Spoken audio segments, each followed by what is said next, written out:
Hello everyone, we are Maria Berrocal, Ángela Cano, Maria José Tejón, and Sofía Alvear, and we are going to be talking about the European Union Digital Single Market. The Digital Single Market is a policy belonging to the European Single Market that covers digital marketing, e-commerce, and telecommunication. The European approach to digital transformation means empowering and including every citizen, strengthening the potential of every business, and meeting global challenges with the EU core values. Digital Single Market Strategy. So what are its pillars? On 6 May 2015, the Commission adopted the Digital Single Market Strategy. There are 3 main pillars. Pillar 1. Better access for consumers and businesses to online goods and services across Europe. Pillar 2. Creating the right conditions and a level playing field for digital networks and innovative services to flourish. Pillar 3. Maximizing the growth potential of the European digital economy. So now I'm going to explain a little bit further each of these points. So regarding Pillar 1, which talks about the access for consumers and businesses to online goods, the main focus is removing differences between offline and online systems to break down the barriers. How is this possible? Through new legislation, by revising existing directives, and by following a competition authorities' inquiry into e-commerce of online trade of goods and services. Pillar 2 was creating the right conditions and a level playing field. So what is the main focus? Quick, secure, and trustful infrastructures. How will they achieve this? Through more appropriate regulation for innovation and investment, through a reform of current rules regarding telecommunications, reviewing the e-privacy and its directives, and of course through fair competition, increasing cybersecurity by setting up an important public-private partnership, and analyzing platforms and their role.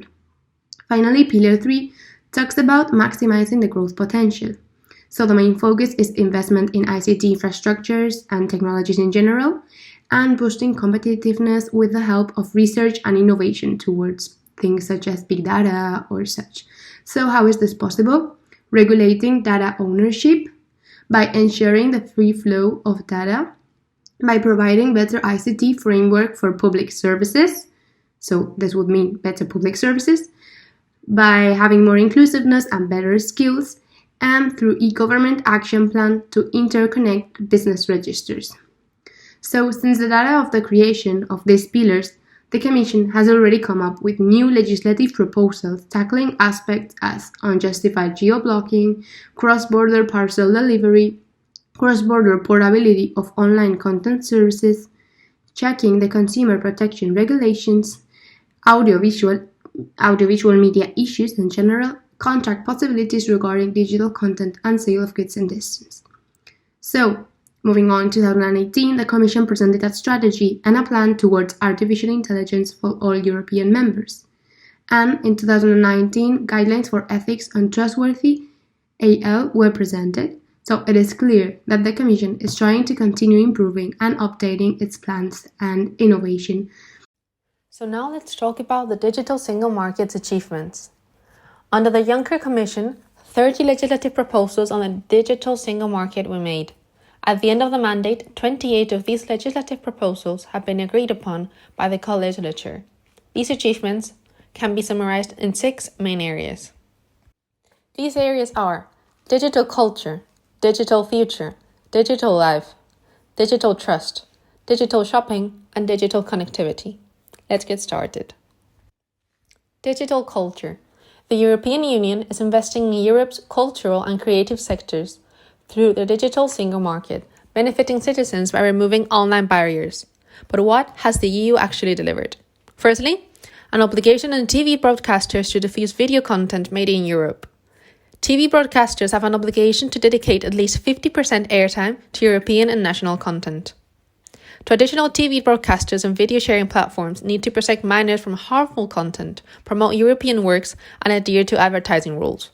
Moreover, 30% of content in video-on-demand catalogs, such as Netflix, need to be European works. Secondly, portability of digital content means you can watch, listen, and play on the move. Since the 1st of April 2018, citizens can access any online services they have paid for or subscribe to at home from anywhere in the EU. This means that you can continue listening to music, playing games, watching sports, and never miss an episode of your favorite show, wherever you happen to be. And thirdly, Europeana.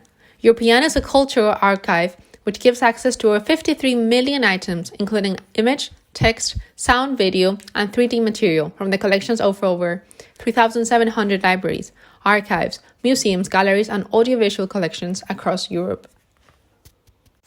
Digital future. The EU needs to be able to develop and lead, not only adapt and follow. For this, the EU has invested in key areas. Firstly, supercomputers. The EU wants to build a top-ranked supercomputer by 2023. Secondly, artificial intelligence. The EU recognizes that AI has become an area of strategic importance and a key driver of economic development. The European Commission has drafted AI ethics guidelines.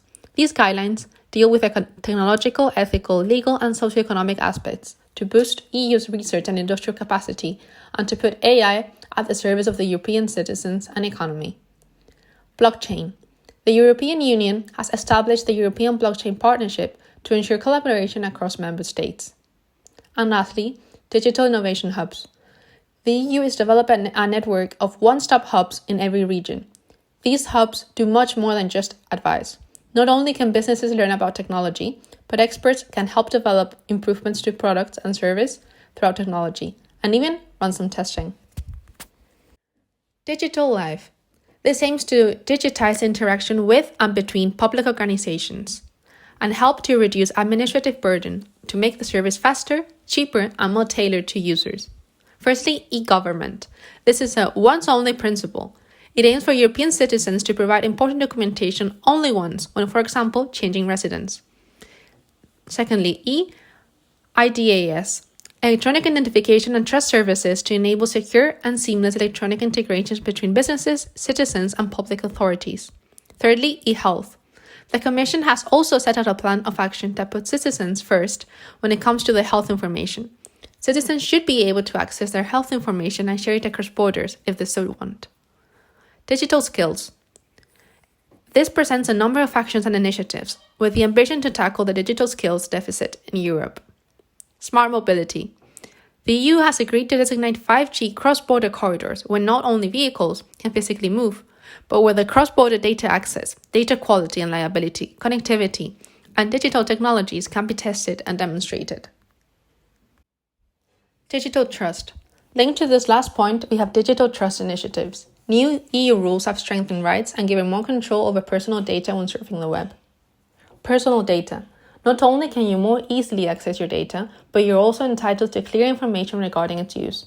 And if your data has been hacked, you also have a right to know. Protection of minors.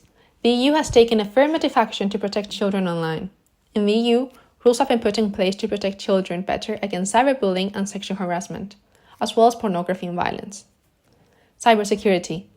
The EU have put in place new certification rules to make sure that connected devices and networks are designed with cyber protection in mind. Information is key to preventing cybercrime. New rules will make it easier for countries to exchange information on cybersecurity incidents that are taking place. If an attack is detected in another member state, your country will be made aware, and quickly enough to put measures. Digital shopping. The digital single market has made it easier for consumers and retailers to buy and sell online. Since December 2018, online shops can no longer refuse you their goods or services based on your nationality or where you live. Online shoppers buying goods in another EU country are now benefiting from more transparent prices on parcel delivery. New consumers' rules protect citizens against unfair terms and conditions when buying online and cross-border. Digital connectivity. The digital single market ensures access to internet throughout the European Union. The digital single market has made sure that your internet provider cannot slow down your internet speed or block access to lawful content you might want to access online. Changes to how the telecommunications sector is governed will increase rollout of ultra-fast connectivity to homes in every European Union region. These rules will also help rural areas that have not yet been able to benefit from good connectivity to have better mobile coverage and high-speed internet in their homes. Now that we have seen the pillars, achievements, and proposals behind the EU Single Digital Market Strategy, we will continue with explaining some different examples of regulation that has been passed in order to achieve the aforementioned goals. The European Union has also established an e-government action plan as part of its digital single market strategy. In order to be able to fulfill this, the European Commission has set up a digital single gateway that enables users to access all types of information, assistance, or problem-solving services that they may need in order to operate efficiently across the borders of the EU member states. They also plan to have an interconnected e-justice portal, which would be a one-stop shop to access all information regarding business registries and insolvency registers among all the different countries of the European Union. It will be one place to access all types of information. They also plan to pilot the once-only principles. Basically, businesses that operate across the different EU member states would only have to provide the information to public administration to one Europe country.